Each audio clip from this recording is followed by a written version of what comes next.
I've heard it referred to the slap heard around the world. If you're in the US, there's a good chance you know what I'm talking about, and even other parts of the world have heard about it as well. Maybe you've also seen Will Smith's recent apology that he shared on social media. Well, today I want to talk about a very specific piece of his apology that is, I think, really relatable and important when it comes to shame. And how do we experience remorse without feeling shame? So, welcome. I'm Peggy Oliveira. Thanks so much for joining me. If you're new here, or if you haven't yet, make sure to subscribe and click the bell for notifications. So, if you haven't seen it, all you gotta do is Google it and you'll find a Will Smith apology. But he answered a couple of questions, actually, I think is how it came about on social media. And in one of them, he referred to being deeply remorseful. And this isn't about him, it's not about what he did or anything. This is about shame. This is about the reality that we're going to screw up at times. Sometimes we're actually going to hurt somebody, maybe deeply, somebody that we care very much about. Sometimes it will be done in private. Sometimes it may happen in a more public way. But no matter how it happens, it is very easy for us to feel shame. And if we feel shame, then any apology that comes from that is not a deeply felt apology. And so it's important to be able to hold space within your heart, within your being, for remorse, for acknowledging what you're apologizing for, what the mistake was, and holding space for the fact that you are human. And this mistake, no matter what it is, does not make you a person unworthy of forgiveness when asked, unworthy of having a good life. So I've talked about shame before, and I've talked about how to not experience shame in a way when you have made a mistake, right? Being able to accept responsibility without feeling shame. And what he said in this video, I think is really powerful. He talked about being deeply remorseful, and he said that he's trying to feel remorseful without being ashamed of myself. And when I heard that, that was the first part that I heard, actually, was that 1 minute or so video. When I heard that, I thought, this is it. This is what is so important as we recognize the shame that we hold and not continue to feel into that shame. Because when we feel ashamed, it may keep you from engaging in that behavior again, but what causes that behavior in the first place is often shame. And so while you may not act in that specific way for a period of time at least, you're still likely going to behave in a way towards yourself or towards somebody else that ultimately will likely create even more shame for you. So this is really an important part, being able to feel that deep sense of remorse, being able to acknowledge fully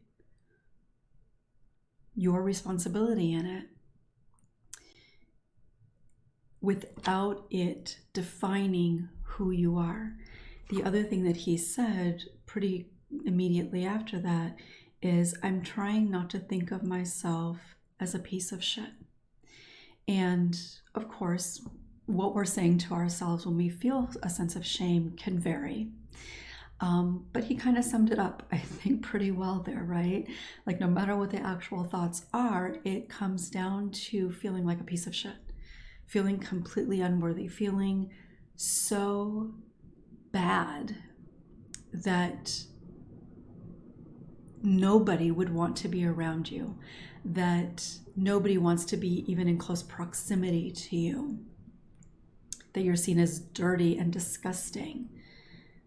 And that's a topic for a whole other, or that's another topic for a whole separate kind of video. But that is what shame is.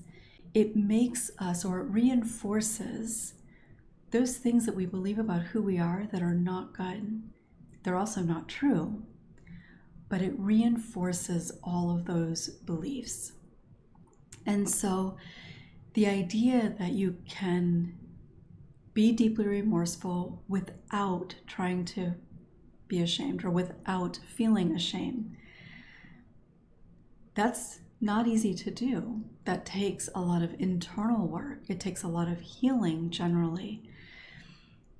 But the way that he talked about it, I think, is beneficial. And you might actually, if you haven't seen it yet, you might actually be able to gain kind of a little bit of a nuanced aspect to it, because oftentimes as survivors of abuse, of sexual trauma, the shame that we hold on to is going to be different than the shame or even the remorse that he has about this, right? So if you're not familiar, he on public live television slapped Chris Rock, who was presenting an award to him or to somebody. I don't know if it was to him at that moment. But he made a joke about his wife, and Will Smith walked up on stage and slapped him. Completely inappropriate, completely unacceptable under any circumstance. And in another video, it seems like there was at least on TikTok, there were 3 separate videos. He did acknowledge that in no way would that be an acceptable thing to do, which I thought was good. So again, sharing this with you because no matter who you are, no matter what it is that you've done, no matter what the shame is that you're holding on to, feeling like a piece of shit as a result of it, especially when it's not warranted, is really not helpful. And we can do something that is completely unacceptable, as what he did is, because never is there a reason, an excuse for that behavior. But we can do things in life that there is no excuse for, that there is no way to rationalize being okay. And not feel ashamed about it. Now, you're likely going to feel embarrassed, you're likely going to feel guilt, but it's the shame that is incredibly destructive. Because it isn't just shame about that one thing, right? If you've heard any of my videos where I talk about shame, the shame is never about that one thing. When we feel shame, very much like when we experience grief, it's never about that thing in that moment.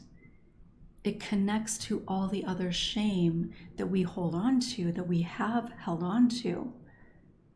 And so it becomes this really big thing that takes over everything within us. And so I think his video is a nice example of working to take responsibility, acknowledge fully a mistake, something that you did that was wrong, not okay, unacceptable.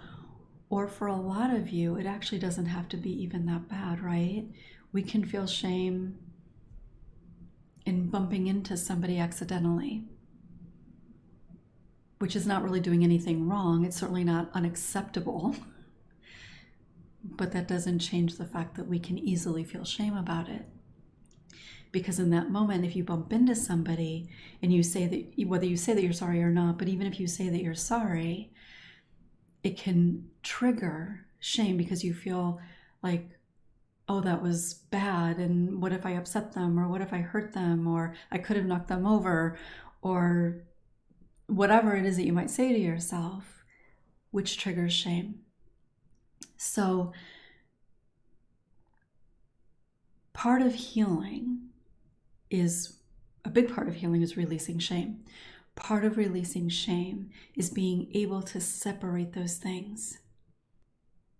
Feeling bad, feeling guilty, feeling remorseful, even feeling regretful. Those can all be reasonable responses, even healthy responses, to doing something that is not okay, that may have hurt somebody else. Feeling shame is not beneficial. And I know there are people who think that there is healthy shame, and I am not one of them. There's healthy guilt, healthy remorse. And I would say actually remorse is generally going to be healthy. But shame never is.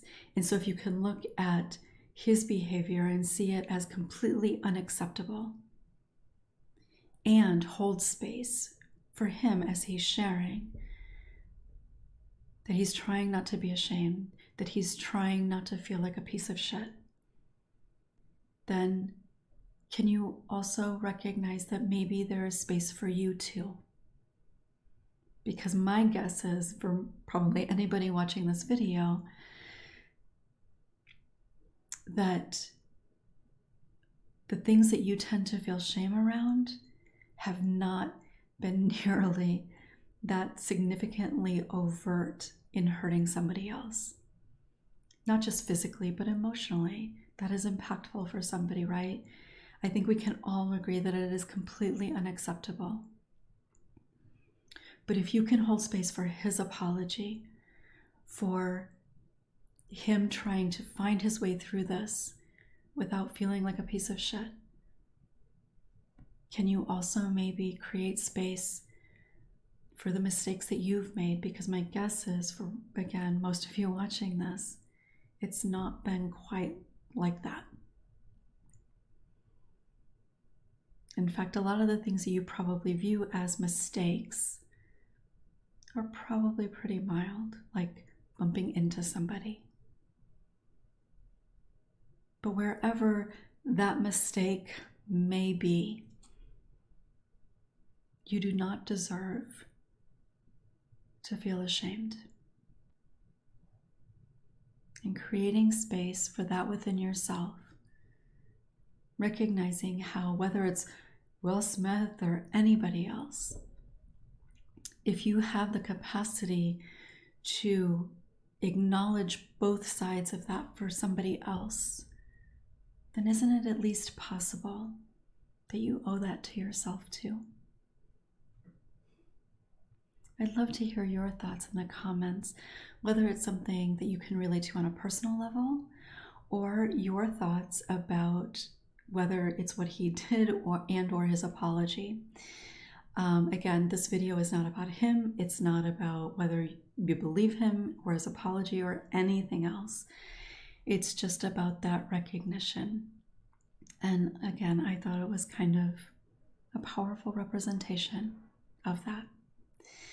So thanks so much for watching. If you found this video helpful, if you think other people might find it helpful, please make sure to give it a thumbs up so other people can find it too. And again, if you haven't yet subscribed, make sure to do so and click the bell for notifications. Thanks so much for joining me.